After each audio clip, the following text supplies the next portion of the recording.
then Thursday. By Friday, Richard was ecstatic. He called an emergency meeting. She's gone. The problem has resolved itself. She must have finally moved. The consensus was a silent, self-congratulatory relief. Oakhaven was clean again. But a week later, the town police arrived, not to investigate a burglary, but a missing person, Evelyn Peterson. The investigation was short. They found no signs of forced entry, no struggle, just an empty house and a single, neatly folded note left on her kitchen counter, stating she was tired of the harassment and was leaving for good. The police closed the file, citing voluntary departure. Case cold. Richard and the watch were vindicated. 6 months passed. A new couple moved into Evelyn's old house.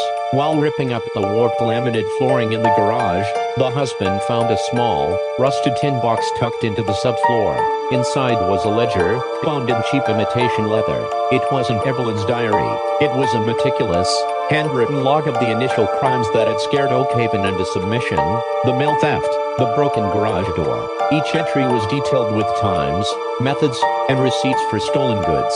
And every single crime was signed, not with a name, but with the initials, R.W., Richard Westcott.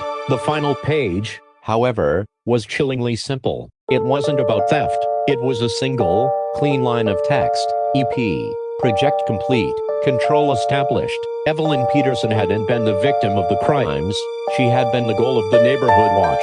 The entire fear campaign had been engineered by Richard, not to protect the community, but to legally and socially justify driving out the single person he arbitrarily decided he disliked. And the note she left behind, the one the police accepted as proof of her voluntary departure, it wasn't found in her house.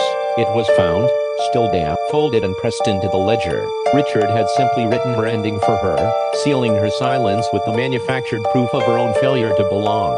The truth was, in Oakhaven, the system of safety was the system of selection. And sometimes, the neighbors you trusted were the ones who had perfected the art of the perfect disappearance.